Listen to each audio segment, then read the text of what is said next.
undo the caliper hose bracket. It's a 13mm socket. Dismount the caliper, 7mm Allen head. You have 2 brackets or 2 sliders for the caliper mounting to the knuckle. Top and the bottom. The pin came right out. Lift your caliper right off the bracket. Now I'm going to use a caliper hanger because I'm going to hang this out of the way. And I can remove the rotor. Remove the cotter pin to the upper ball joint castle nut. I'll just take that right out.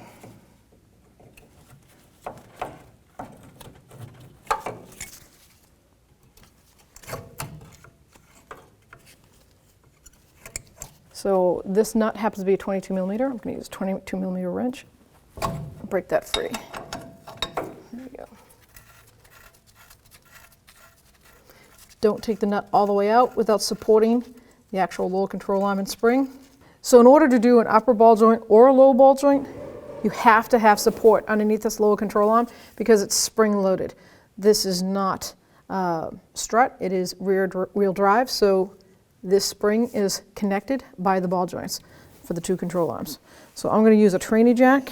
If you're at home, you can jack it up and use a floor jack or leave the jack underneath the control arm, but you must support it.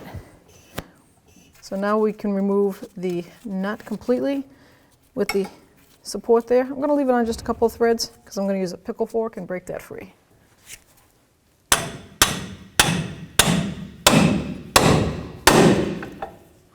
I'm going to use a pry bar and I'm going to pull down on the upper control arm and take the nut off the rest of the way. And that way I can slowly guide it up so there's no big drop. So in order to get these 4 bolts out the lower ball joint, we have to take the bottom stabilizer out of the way so that the bolt can clear. So 17mm socket, and we're going to take this nut off. So I just took a little hammer and I gave that a little bonk and got it out of the way. So now we have a nice clear shot of the lower ball joint and we're ready to take that off. Let's take the lower ball joint cotter pin off.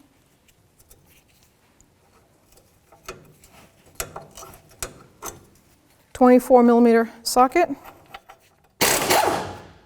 So now the nut came off, I'm going to put it back on just a little hand tight because once we get rid of that ball joint on the knuckle, it's going to fall down. Now with a pickle fork, I'm going to place it into the lower ball joint.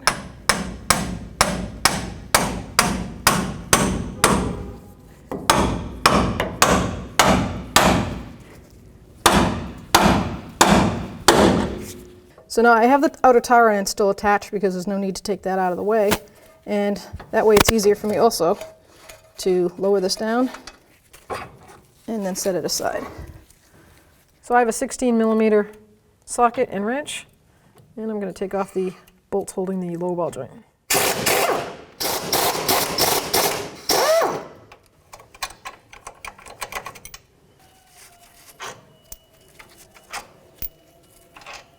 And this actual ball joint goes in between the 2 pieces of steel on the lower control arm. So a new ball joint, we're going to just take a rubber mallet due to all the rust in there, of course. I'm going to try to hammer it in.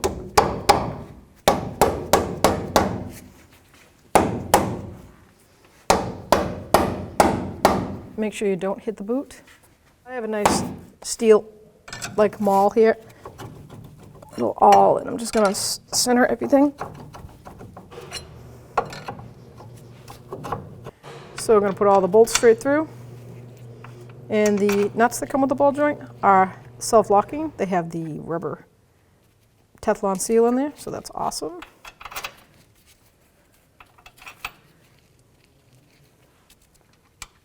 Make sure the Teflon seal is down. So we're going to tighten up 16mm socket and wrench. I'm just going to snug them all the way around. There is no torque spec. So we'll just snug them and then we'll tighten them down. Before we put our knuckle on, I'm going to suggest we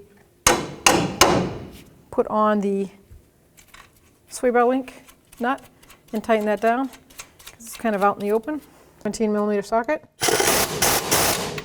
Make sure you have the ball joint castle nuts ready and handy because the knuckle can weigh just a little bit. So I'm going to put them right here. And you have to line up the lower ball joint and then the upper ball joint. Put the lower on first. I'm going to put a long pry bar in the upper control arm and then just pull it down enough to get it started.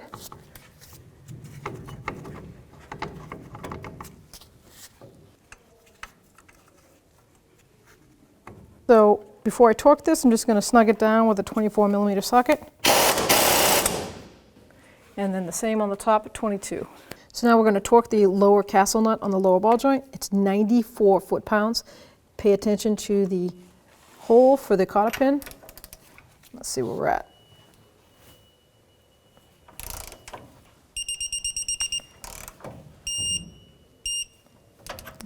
Oh, perfect. Put the cotter pin in, the new cotter pin.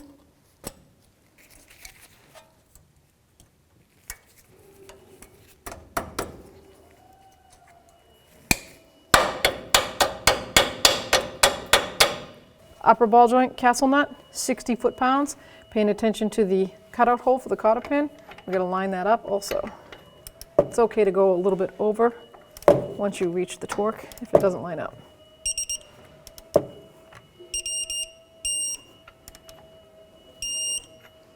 Yeah, we're going to have to go a little over.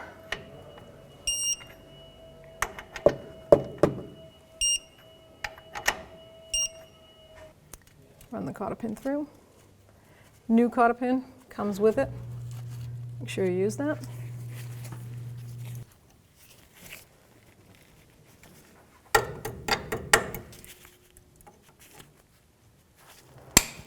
Now everything's secure, tightened and torqued. We can lower the stand down from the lower control arm. So now we can put our rotor back on. Take our caliper down from the hanging bracket.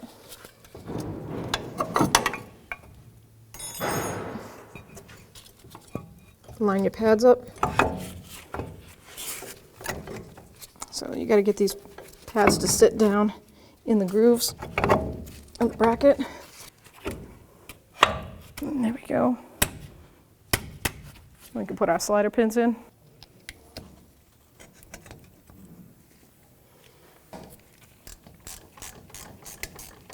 And just get the pin started. There we go.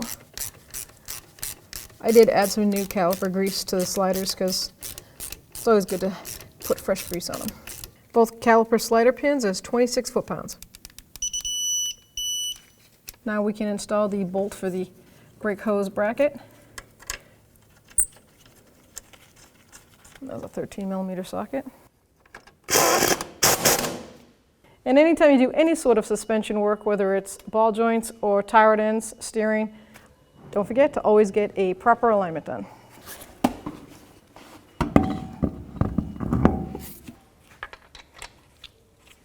Now I'm going to torque the wheel, 21mm socket. Torque spec is 85 to 110. I'm going to do it at 100, and I'm going to do it in a star pattern.